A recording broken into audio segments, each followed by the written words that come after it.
Imagine a father who poured his life savings into his son's dreams, college tuition, wedding, dream home, only to be laughed at by his own family for living in a cramped loft. On a crisp autumn evening in 2025, as leaves swirled like forgotten promises outside a glowing colonial mansion, Victor Langford arrived for what he thought was a simple family gathering. Little did he know, the cruel jokes whispered behind his back would ignite a silent storm of justice that would shatter illusions and rebuild a broken bond in ways no one could foresee. The air carried the scent of wood smoke and roasted turkey as Victor eased his 11-year-old grey Honda into the driveway of 7189, Hawthorne Ridge Court, killed the engine, and sat for a long moment watching the warm light spill from the windows. The colonial house stood proud and inviting, every brick a testament to the $80,000 he had wired 4 years earlier for the down payment, money Nathan and Isabella had accepted without a single question about its source. He adjusted the collar of his corduroy jacket, the same jacket he'd worn to Nathan's college graduation, to his wedding, to the closing table where he'd sold Langford Legacy Construction for $3,400,000, and stepped into the cooling evening. The front door opened before he could knock.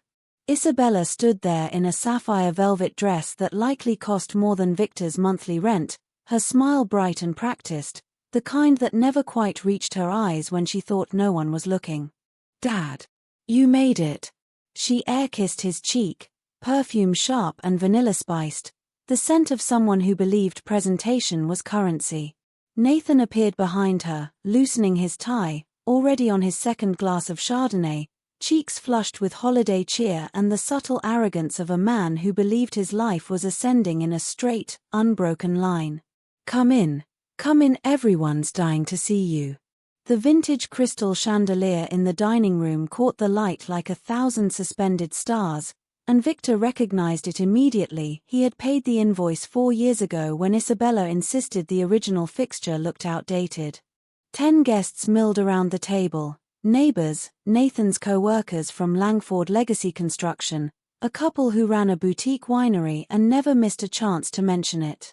Mrs. Ellis from next door waved politely, her smile tight. Victor hung his jacket in the hall closet beside Nathan's old varsity jacket, the fabric worn but still smelling faintly of teenage sweat and triumph, and followed his son into the warmth. Thanksgiving was served family-style on china that had once belonged to Isabella's aunt, herb-roasted turkey with giblet gravy, garlic mashed potatoes with chives. A kale salad Isabella bragged had been sourced from a local organic farm in the Willamette Valley. Conversation flowed easily at first. Work, the housing market, how Portland's West Hills were finally appreciating but the East Side was still up and coming, how interest rates were finally stabilizing. Victor ate quietly, nodding when spoken to, passing the gravy when asked, his responses measured and polite. He had spent 38 years in construction, negotiating with contractors who tried to lowball him, bankers who tried to undervalue him, clients who tried to rush him. Silence was a tool. He had learned early that the man who spoke least often held the most power in a room full of talkers. Then he excused himself to the bathroom. The hallway was softly lit, the furnace humming like an old man clearing his throat. He closed the door, washed his hands, and paused. Isabella's voice carried clearly through the vent, bright and careless, the way people speak when they believe the subject of their conversation is safely out of earshot. "You should see where Victor lives," she was saying, the words landing like falling leaves, a tiny 520-square-foot studio on the East Side. "Can you imagine? The walls are probably thinner than our napkins." Laughter rippled, nervous from Mrs. Ellis, delighted from the winery couple, a low chuckle from Nathan that carried the weight of confirmation. "Dad's always been financially cautious," he added, almost apologetic, as if caution were a polite synonym for failure. The phrase landed like a stone in still water. Victor stood frozen in the doorway when he returned, 10 faces turning toward him in unison. Some smiled politely. Others smirked behind wineglasses. Isabella leaned forward, manicured nails tapping the rim of her china like a conductor about to begin a symphony. Some people just never learn to leverage ahead, you know. Never built anything enduring. Nathan nodded along, confirming to strangers that his father was a charity case, a cautionary tale served alongside the pumpkin pie. The furnace hummed again. Someone coughed. Mrs. Ellis studied her dessert plate with sudden intensity, as if the pecan tart held the secrets of the universe. Victor placed his napkin beside his untouched slice, stood slowly, and thanked them for dinner. His voice was calm, the same tone he'd used decades ago when a subcontractor tried to charge him for work that hadn't been done. Drive safely, everyone. The roads might be slick with leaves. He retrieved his jacket from the closet, the same closet where Nathan's varsity jacket still hung, and stepped outside. The evening air hit like a gentle reminder, leaves crunching underfoot as he walked to his car. He sat in the driver's seat for several minutes, letting the engine warm, watching the front window glow with holiday light and holiday laughter. The heater finally kicked in as he pulled onto Burnside Street, hands no longer shaking, replaced by something deeper than the November chill. He drove past jack-o'-lanterns on porches, string lights wrapped around trees, the comfortable glow of families who weren't performing cruelty for entertainment. At the red light on 82nd, a young couple hurried across the crosswalk, arms linked against the wind. They reminded him of Nathan and Isabella 7 years ago, when he'd first brought her home before she'd learned to measure people by square footage and credit scores. The light turned green.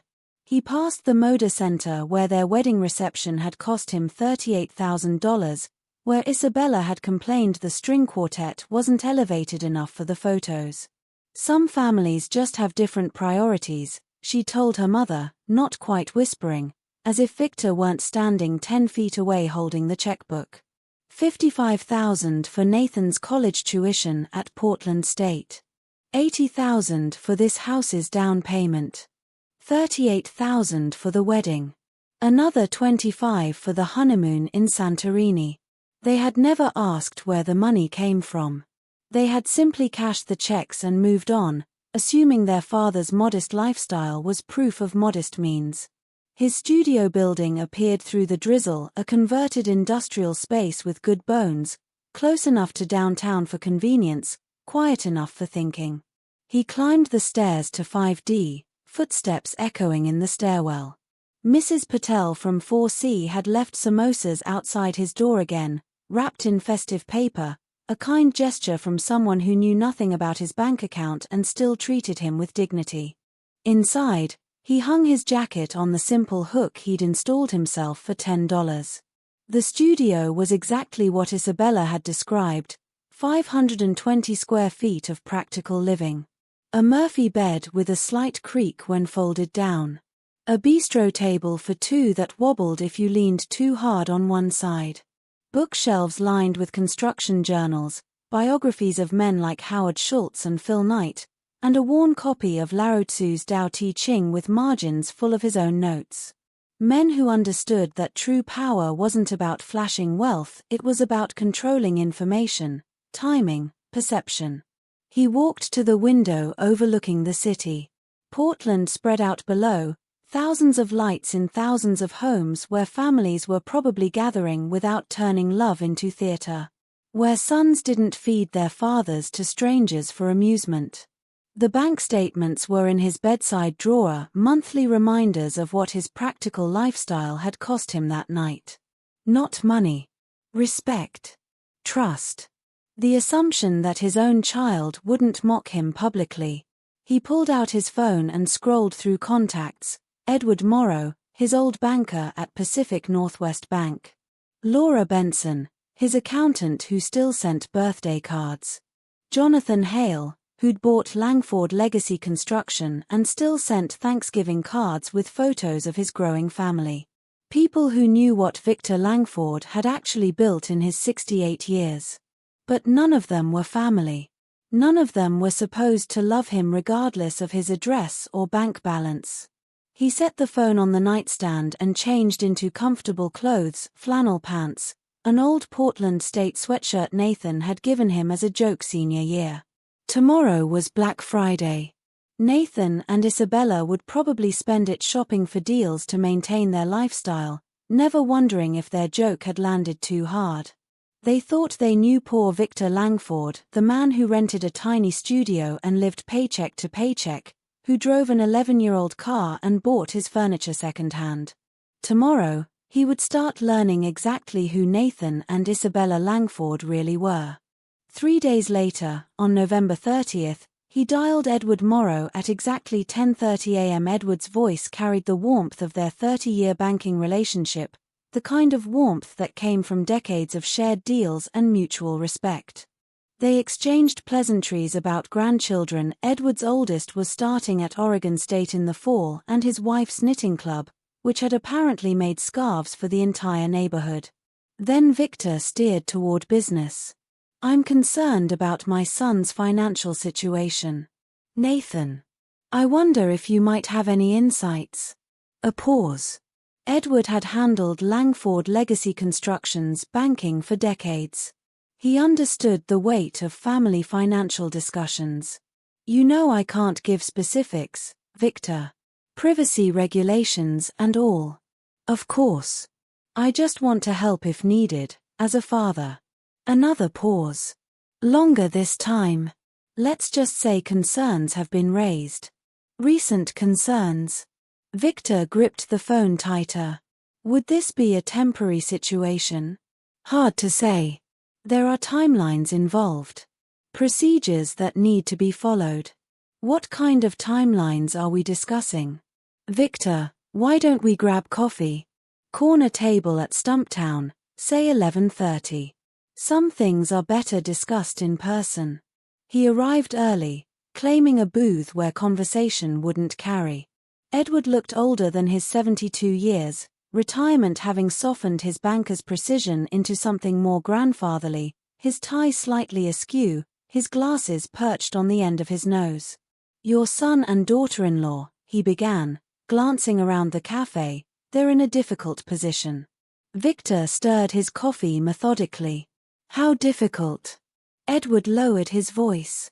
6 months behind on the mortgage. The bank's been patient, but patience has limits.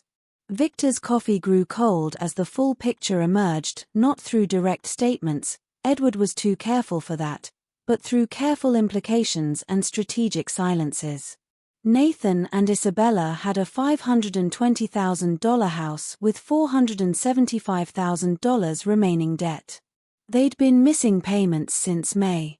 The bank was moving toward foreclosure proceedings. "How long do they have?" Victor asked. 80 days, maybe 120 if they can demonstrate good faith efforts.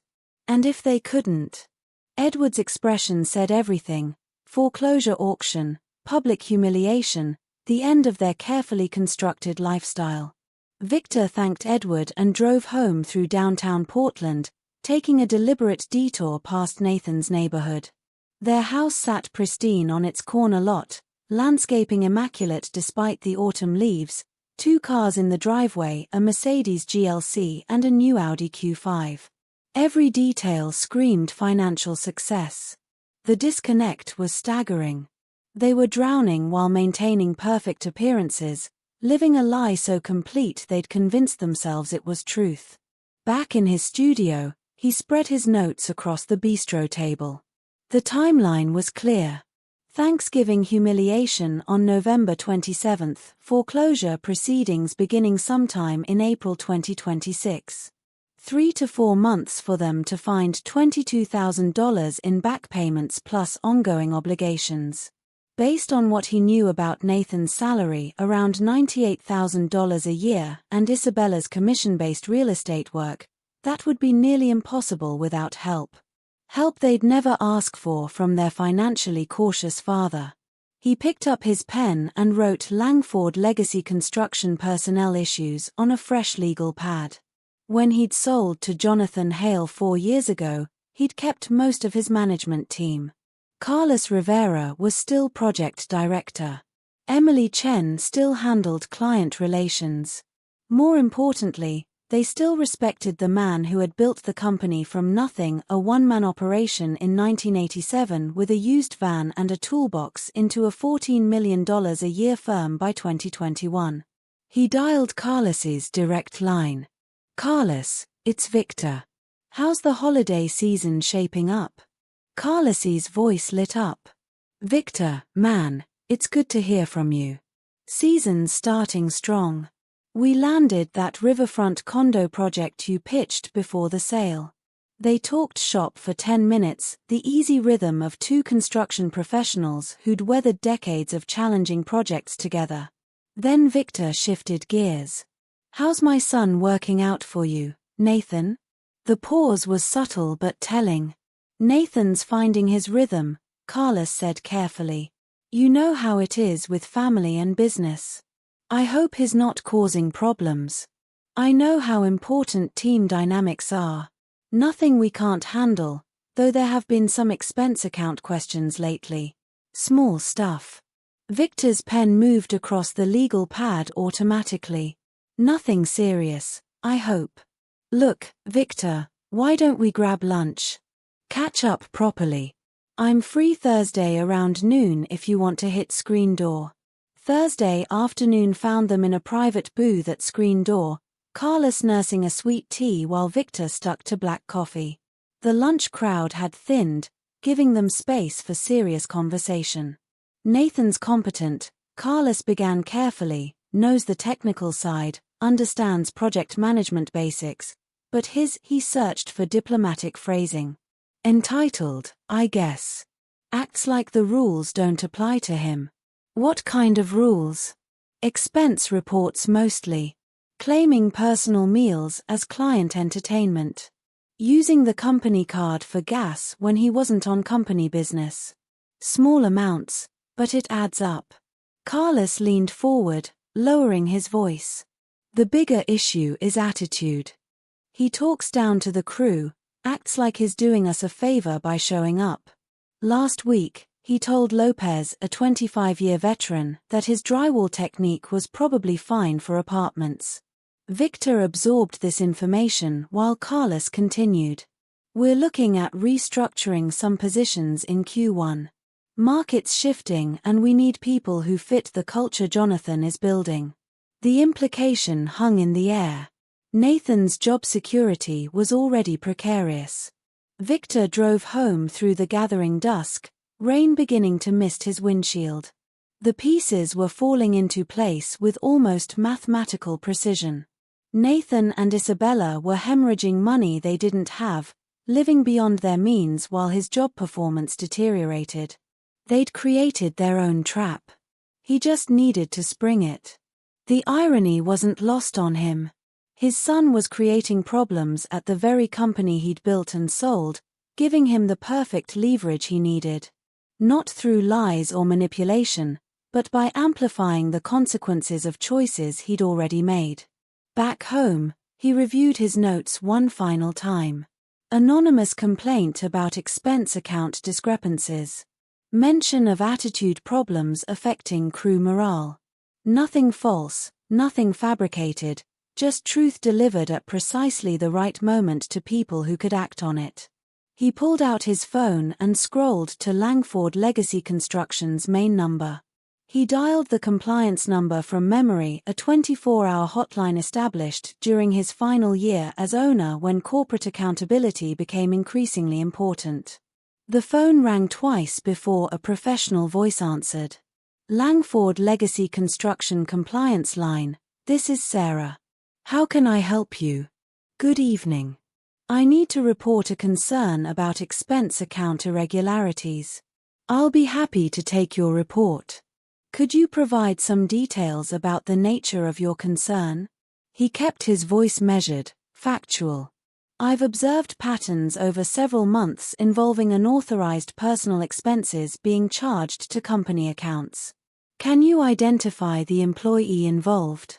Nathan Langford, Project Management Division. Sarah's typing was audible through the phone. What specific irregularities have you observed? Personal meals claimed as client entertainment, gas charges when not on company business. The amounts aren't huge individually, but they accumulate. Do you have specific dates or amounts? He provided details Carlos Rivera had mentioned, adding observations from his own knowledge of Nathan's habits. Brunch at Tasty N Alder on days he knew Nathan wasn't meeting clients. Gas charges from stations near his house rather than job sites. Are you willing to provide your name for follow-up questions? I prefer to remain anonymous, but I believe this warrants investigation. We take all reports seriously. Is there anything else you'd like to add? The employee has also displayed attitude problems with senior crew members, creates morale issues. Sarah confirmed the details, assigned a case number, and explained the investigation timeline. 48 to 72 hours for initial review. Full investigation within a week. He hung up and sat in the silence of his studio. His heart beat steadily. Hands didn't shake. It was done. The kettle whistled in the kitchenette, the same sound it made every evening. Outside, rain continued falling past his window, washing the city clean. Normal December weather for normal people living normal lives. But Nathan's normal life was about to shift. He wasn't creating lies. Every detail he'd provided was factual based on information Carlos had shared and his own observations. The company's investigation would uncover real irregularities because real irregularities existed. He put on his jacket and walked to his car. Driving helped him think, and he needed to process what he'd set in motion. The route took him past Langford Legacy Construction's downtown offices. Security lights illuminated the parking lot where he'd walked every morning for 38 years, building something lasting from concrete and steel and human effort. Now his son was dismantling his career there, one unauthorized expense at a time. He continued through their neighborhood. Lights glowed warmly in house windows, families finishing dinner, children doing homework. Nathan and Isabella's house looked particularly inviting. Thanksgiving decorations still up despite the calendar showing December approaching. They had no idea what was coming. Not revenge exactly, justice. Natural consequences for choices they had made repeatedly, consistently, without regard for the people they hurt or mocked. Back home, he spread his legal pad notes across the bistro table. Timeline clear. Anonymous tip Monday evening, investigation beginning Tuesday morning, preliminary findings by Thursday, formal disciplinary action by Friday. Meanwhile, their mortgage pressure would continue building. Edward Morrow's 80 to 120-day window was shrinking daily. He reviewed the mathematics of their situation. Without Nathan's income, they'd need approximately $11,000 immediately just to catch up on missed payments. Add monthly expenses, $400 mortgage, $950 car payments, $750 insurance, $1,500 in credit card minimums, and they'd need continuous financial support neither of their salaries could provide without drastic cuts. Cuts they'd never consider while maintaining appearances. They'd have to ask for help. The question was whom they'd ask first. Friday afternoon, December 5th, coffee had gone cold in his mug while he read about construction industry trends and quarterly reports from companies he'd once competed against. The doorbell rang. He wasn't expecting anyone, but he wasn't surprised either. The investigation at Langford Legacy Construction had concluded yesterday. Nathan's suspension would have been implemented this morning. Through the peephole, he saw his son and daughter-in-law standing on his doorstep, both looking strained in ways he'd never seen before. Nathan's usual confident posture had collapsed into something hunched and defensive. Isabella's perfect composure showed cracks around the edges, hair slightly frizzed, lipstick faded. Nathan. Isabella. He opened the door wider.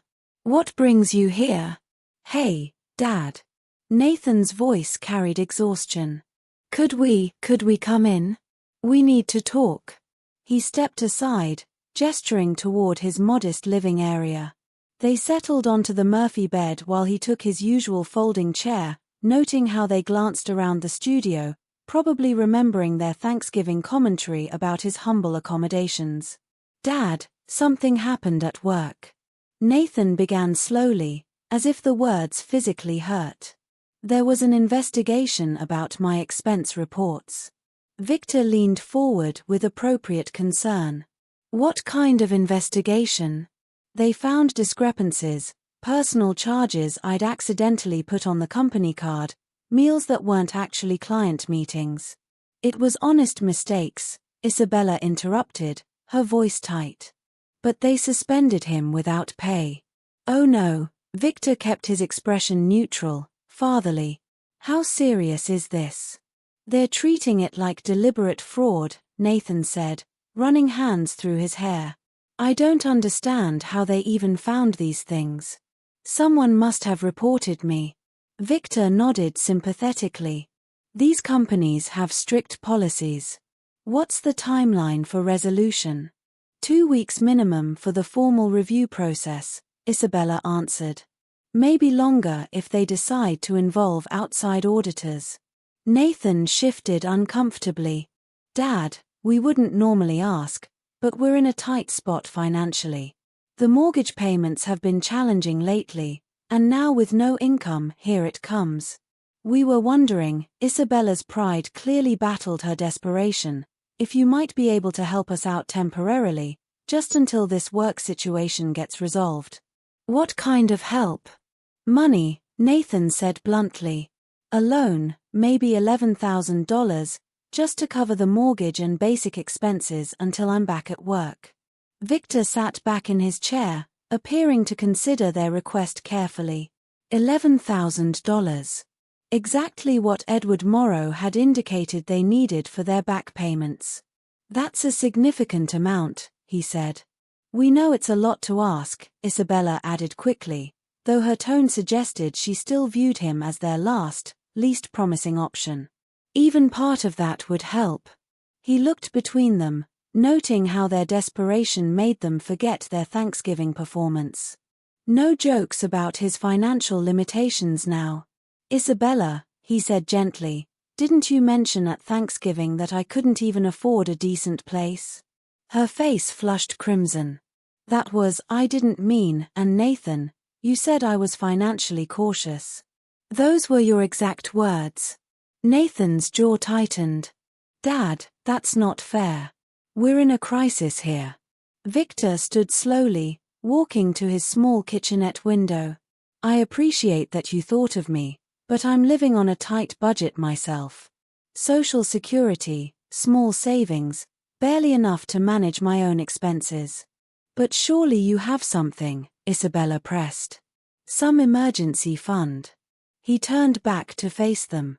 "I wish I could help, but I barely manage my own expenses. You said yourself I was struggling financially." The silence stretched between them, heavy with implications they were only beginning to understand. "Maybe," he suggested kindly, "you should ask someone who has real money, someone who isn't financially cautious." Nathan's face went white. Isabella stared at him as if seeing him clearly for the first time. They left 15 minutes later, their departure marked by stilted politeness and barely controlled desperation. He watched them walk to their Mercedes through his window, the taillights disappearing into the rainy dusk. He folded the newspaper after checking the legal notices, a routine he developed over the past 8 weeks. Nothing yet, but foreclosure announcements typically appeared 30 days before auction dates. 8 weeks had passed since Nathan and Isabella's desperate visit. 8 weeks of strategic silence while their situation deteriorated naturally. Time to check in with Edward Morrow. The drive downtown felt familiar, like returning to an office he'd worked in for decades.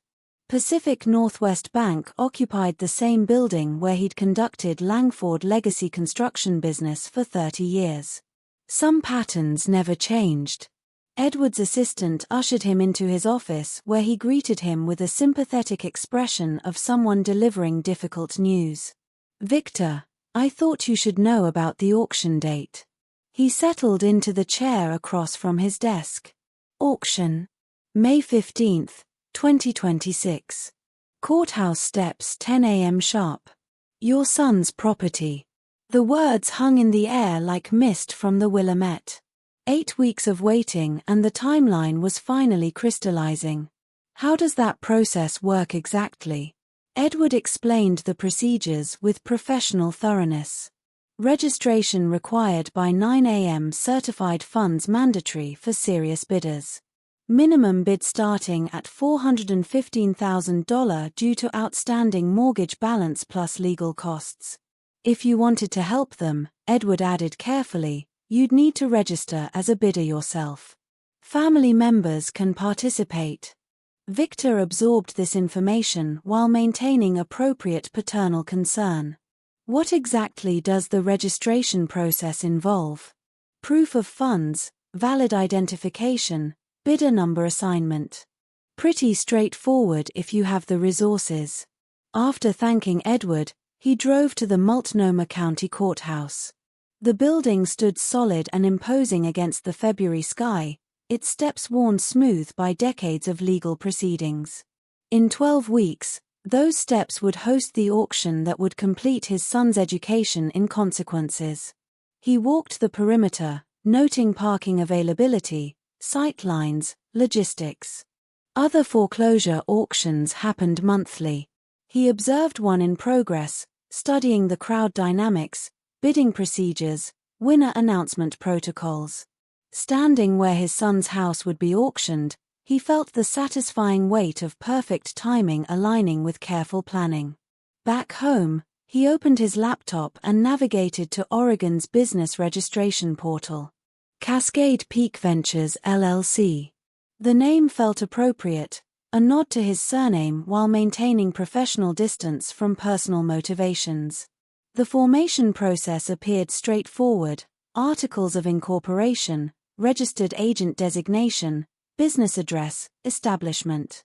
3 weeks to complete paperwork, 3 weeks to prepare certified funds and registration materials.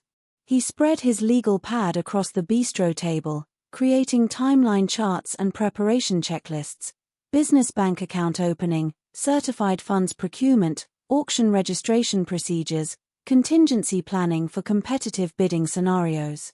12 weeks to transform from concerned father to legitimate property investor. The mathematics were elegant in their simplicity.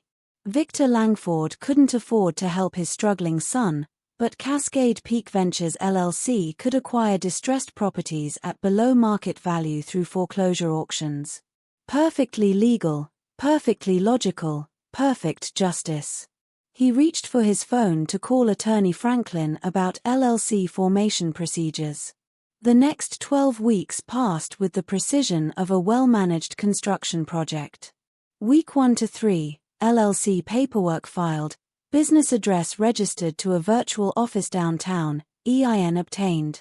Week 4 to 6, business bank account opened at Pacific Northwest with Edward Morrow's discreet assistance, $500,000 transferred from Victor's personal investment account into certified funds. Week 7 to 9, auction registration materials prepared, property disclosure packets studied, foundation issues noted from Langford Legacy Construction's internal files.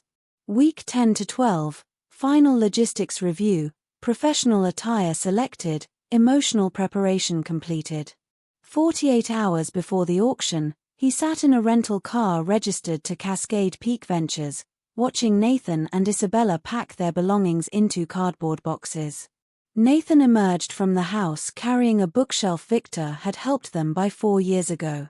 His movements were slow, defeated, like a man going through motions rather than making decisions.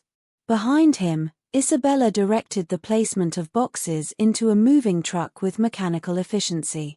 Their neighbor, Mrs. Ellis from Thanksgiving, approached with a pie and sympathetic words. "I'm so sorry this is happening to you both." Isabella's response drifted across the street. "We never thought it would come to this." No, they hadn't. They'd thought their father was financially cautious, incapable of meaningful assistance. They'd thought their expensive lifestyle was sustainable despite mounting debts. They'd thought consequences were for other people. The plan had worked with mathematical precision. At 3 p.m., he drove home to review final preparations. His bistro table held everything needed for tomorrow. Cascade Peak Ventures documentation, certified funds verification, auction registration materials, property information sheets. The business formation had taken exactly 3 weeks as predicted. Fund preparation another 3. Final logistics and legal review consumed the last 6. Perfect timing for a 48-hour completion window. He prepared a simple dinner, soup from a can, bread from the bakery, while reviewing auction procedures one final time. Registration opened at 9 a.m. Bidding commenced at 10 a.m. sharp. Professional attire, unremarkable appearance, confident but not aggressive bidding strategy. The property was valued at $520,000. Starting bid of $415,000 reflected the outstanding mortgage balance plus legal costs.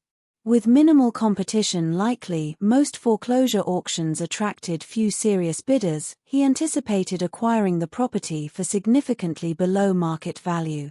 He selected clothes for tomorrow: business casual, professional but unremarkable, gray slacks, navy blazer, white shirt, no tie. The goal was to blend into the small crowd of investors and curiosity seekers who attended these proceedings. At 8 p.m., he reviewed his emotional preparation, maintain professional demeanor during bidding, show no recognition when Nathan and Isabella inevitably attended their own auction, focus on business objectives rather than personal satisfaction. This wasn't about revenge anymore. This was about justice, natural consequences, and the completion of an education that began with Thanksgiving mockery. He set his alarm for 7:30, 2 hours before registration opened, and went to bed with the steady calm of a man who had planned every detail.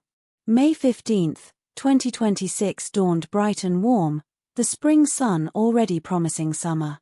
He straightened his collar in the bathroom mirror, picked up the Cascade Peak Ventures folder from his bistro table. Inside, business registration documents, certified check for $500,000, property information sheets he'd studied until memorization. Everything needed to complete the most important business transaction of his 68 years. The drive to the courthouse took 18 minutes through light morning traffic. He arrived at 8:45, 15 minutes before registration opened, joining a small cluster of people gathered on the steps.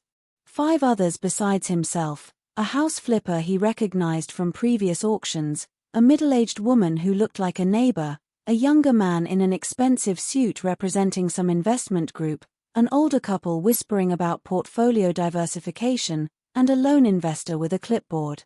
Minimal competition, exactly as predicted. Registration proceeded smoothly. The court clerk reviewed his Cascade Peak Ventures documentation with professional efficiency, assigned bidder number 28, and explained the 30-day closing timeline. Certified funds required at closing. Title transfer pending standard inspections. At 10 o'clock sharp, the auctioneer called them to order. Property located at 7189, Hawthorne Ridge Court, Portland, Oregon. 5-bedroom, 3.5 bath colonial on 0.5 acres. Minimum bid $415,000 due to outstanding mortgage balance and legal costs. The auctioneer's voice carried across the courthouse steps with practiced authority. "Do I hear $415,000? The house flipper raised his hand immediately. $420. Victor called clearly, his voice steady and professional. The neighbor woman shifted nervously but didn't bid. The investment suit checked his phone, shook his head, and stepped back from the group. $425, the flipper countered, though his enthusiasm had noticeably dimmed. Victor waited exactly 3 seconds. $430, the flipper studied his clipboard, calculating profit margins against renovation costs. The foundation issues Carlos Rivera had mentioned during their lunch were documented in the property disclosure. Smart investors knew when to walk away. Any further bids? The auctioneer scanned their small group. Fair warning at $430,000. Silence stretched across the courthouse steps. Spring morning air carried the sound of downtown traffic. Normal people conducting normal business while he acquired his son's house for $15,000 above minimum bid. Sold to Cascade Peak Ventures for $430,000. The gavel struck the podium with authority and finality. He held up his wooden secured paddle calmly. He shook hands with the auctioneer, received preliminary paperwork, and confirmed closing details with the court clerk. A professional transaction completed with the same efficiency he'd brought to construction deals for 38 years. Walking back to his rental car, he felt the profound satisfaction of a chess game played perfectly from opening to endgame. Every move had led to this moment. Nathan and Isabella losing their house to an investment company they'd never heard of for a price they couldn't have imagined their financially cautious father could afford. The irony was mathematical in its precision. He drove past their house, still technically theirs for 28 more days, noting the moving truck in their driveway, boxes stacked on the front porch. They were already packing, preparing for displacement to some apartment or rental they could actually afford. They didn't know yet who had bought their home. That revelation would come soon enough. The phone rang while he was reading the business section 2 days after the auction. Nathan's name appeared on the caller ID. The first time he'd contacted him since their desperate visit in December. "Dad, I hate to ask, but we really need help with something important." His voice carried the weight of someone running out of options. Pride eroded by months of cascading failures. Victor sat down his newspaper and assumed the concerned father tone he'd perfected over the past 3 months. "What's wrong, son? Our house was sold at auction Tuesday. The company that bought it is called Cascade Peak Ventures. We're trying to find out who owns it, maybe negotiate some kind of arrangement before we have to move out completely." Cascade Peak Ventures. He savored the moment, his son asking him to help him contact the very company he owned. Seek mercy from the man he'd publicly humiliated at Thanksgiving. Cascade Peak Ventures, he repeated thoughtfully. That name does sound familiar from business circles. "Really? Do you think you might know someone who works with investment companies? We just need to know who we're dealing with." In the background, he could hear Isabella prompting him with whispered suggestions. They were desperate enough to swallow their pride and ask their financially cautious father for help reaching people with real money. "I might know someone who has information about them," he said carefully. "Let me make some calls and see what I can find out. These investment companies can be hard to track down, but I still have contacts from my construction days." "That would be incredible, Dad. We don't have many options left." He suggested they meet in person to discuss the situation properly. Tom McCall Waterfront Park Pavilion, neutral territory where serious conversations could happen without interruption. They agreed immediately, gratitude evident in Nathan's voice. Driving to the meeting, he reviewed his strategy. Gradual revelation rather than dramatic confrontation. Let them understand slowly who held their future in his hands. Let them comprehend the full scope of their miscalculation about their father's capabilities. They were already waiting when he arrived, sitting at a picnic table with the defeated posture of people who'd exhausted their alternatives. Nathan stood to shake his hand, more respect than he'd shown him in years. "Thanks for meeting us, Dad. We know this is a lot to ask." Isabella managed a grateful smile, though it didn't reach her eyes. "We just need to know who owns Cascade Peak so we can try to work something out." He sat across from them, noting how desperate circumstances had changed their body language, their tone, their entire approach to him. No mockery now about his modest studio or financial limitations. "Tell me exactly what you know about this company," he said, pulling out a small notebook as if taking business notes. They explained the auction results, the 30-day timeline, their attempts to research Cascade Peak Ventures through public records. The company existed legally, but provided no obvious ownership information or contact details. "I might be able to help," he said after appropriate consideration. "Give me a few days to reach out to my contacts." These investment groups often have complex ownership structures, but someone in the business community usually knows someone. The relief on their faces was immediate and profound. "Could you come to dinner at my place Friday evening?" he asked. "I should have information by then and we can discuss your options properly." They accepted eagerly, thanking him repeatedly for taking their situation seriously and offering to help despite their recent tensions. Driving home, he pulled out his calendar to confirm Friday evening was free. He opened the wine as the doorbell rang, the same vintage he'd brought to their Thanksgiving dinner 6 months ago. Through the peephole, he saw Nathan and Isabella standing on his doorstep, both wearing forced smiles that couldn't quite hide their desperation. "Dad, thanks for having us." Nathan's handshake was firmer than usual, respect born from necessity. Behind him, Isabella managed a grateful nod, her usual condescension replaced by cautious hope. "Come in, please." He gestured toward his modest bistro table, now set with the good china he rarely used. "I thought we'd have dinner from Pine State Biscuits. Their chicken is excellent." The irony wasn't lost on him. Pine State had catered their Thanksgiving where he'd been served as entertainment. Tonight, the same food would accompany a very different kind of performance. "Any news about that company?" Isabella asked immediately, unable to contain her anxiety.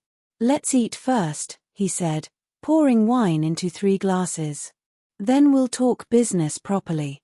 For 50 minutes, he guided conversation away from Cascade Peak Ventures, asking about their temporary apartment, a studio in a complex near the east side, their job searches, their plans. They answered politely but impatiently, glancing at each other with increasing frequency. Finally, Nathan couldn't wait any longer. "Dad, did you learn anything about Cascade Peak? We're running out of time here." He set down his wine glass and regarded them both carefully. "Actually, I did learn quite a bit about Cascade Peak Ventures." They leaned forward simultaneously, hunger in their eyes. "I found out exactly who owns the company." "Who is it?" Isabella demanded.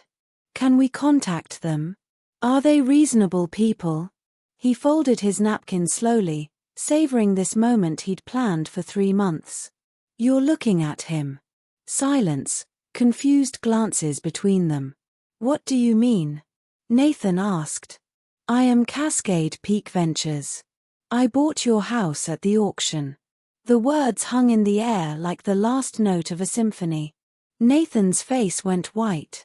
Isabella's mouth opened without sound. "What?" Nathan's voice was barely a whisper. "How?" "You said you couldn't afford to help us." "I never said I couldn't afford it," he replied calmly. "I said I was living on a tight budget, which I was, by choice." Isabella found her voice. "But we thought you were financially cautious." "Yes, I remember your exact words from Thanksgiving." The color drained from her face as memory supplied the details of that evening.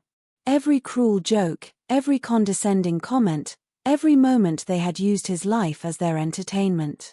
"I don't understand," Nathan said, running hands through his hair. "How did you even know about our problems?"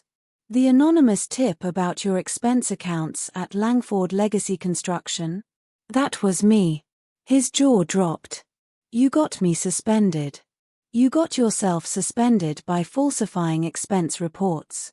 I simply made sure the right people noticed." He stood and walked to his kitchenette window, the same view where he had planned this entire sequence of events. I learned about your mortgage problems from Edward Morrow at the bank. Your work issues from Carlos Rivera. Both men still respect the business relationships I built over 38 years. Understanding dawned on Isabella's face like sunrise breaking through fog. You knew everything the whole time. I knew you were living beyond your means while mocking your father's modest lifestyle. I knew you needed help, but were too proud to ask respectfully. I knew you measured family worth by bank account balances. Nathan's voice cracked. Why? Why would you do this to us? He turned back to face them, noting how different they looked now, smaller, humbler, finally seeing him clearly. Because you needed to learn that respect isn't about money. It's about how you treat the people who love you. The silence stretched between them, heavy with 3 months of carefully orchestrated consequences and the weight of family relationships strained to breaking point. What happens now? Nathan asked quietly. I think you need some time to absorb this. The silence stretched for nearly a minute before Nathan spoke, his voice hollow with realization. Dad, I had no idea you were capable of something like this. We completely underestimated you, Isabella added, her usual sharpness replaced by genuine humility. Everything we said, everything we assumed about you. He settled back into his chair, watching them process the full scope of what had happened. 3 months of believing their father was a charity case, while he orchestrated their financial education with surgical precision. I never wanted to hurt you, he said quietly. I wanted to teach you something important about family and respect. Isabella's eyes glistened. What I said at Thanksgiving about you being poor, that was inexcusable. I was insecure about our own situation and took it out on you.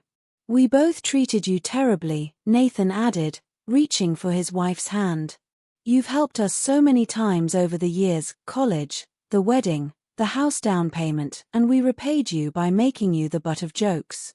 He nodded, appreciating their honesty. The money never mattered to me, but watching my own family use me as entertainment, that hurt more than you can imagine. We're sorry, Dad. Truly sorry. Nathan's voice carried the weight of genuine remorse. What do you want from us? How do we make this right? He had been waiting for this question, preparing his answer for weeks. I want a family relationship built on mutual respect, not financial dependence, not obligation, but genuine appreciation for each other. We want that too, Isabella said immediately. But we understand if you can't forgive us right away. He surprised them both by smiling. Actually, I have a proposal. They exchanged nervous glances. You can live in the house for 5 months rent-free. Time to find new jobs, get back on your feet financially, rebuild your lives properly. Nathan's face showed complete shock. Dad, after what we did to you, we don't deserve. Family means giving second chances when people learn and grow, he interrupted. You've both learned something important tonight. Now, I want to see what you do with that knowledge. Isabella began crying. Not the frustrated tears of Thanksgiving, but tears of gratitude and shame mixed together. You're being so generous after we were so cruel. Consider it a delayed wedding gift I should have given you properly. Use these 5 months wisely. Build something sustainable, something you can be proud of. Nathan stood and walked around the table, pulling him into the first genuine embrace they'd shared in years. Thank you, Dad. I promise we'll earn back your respect properly this time. When Isabella joined their awkward family hug, he felt something shift in his chest. The cold anger he'd carried since Thanksgiving finally melting into something warmer. Money doesn't make you poor or rich, he said as they separated. Character does. How you treat people, especially family, that's what matters. We understand now, Nathan said. And we want to do better. Let's have dinner next Sunday, he suggested. And every Sunday after that, real family dinners where we talk and laugh and respect each other. We'd love that, Isabella said, wiping her eyes. And Dad, thank you for not giving up on us. If this story touched your heart, like, subscribe, comment below. Family is about respect, not square footage. As they prepared to leave, he felt the deep satisfaction that comes not from victory over enemies, but from the restoration of family bonds that had been broken by pride and misunderstanding. He walked them to the door and watched them drive away, noting how they sat closer together in the car, united by shared humility and newfound appreciation for the man they'd never really known. Justice served. Family healing begun. It was enough.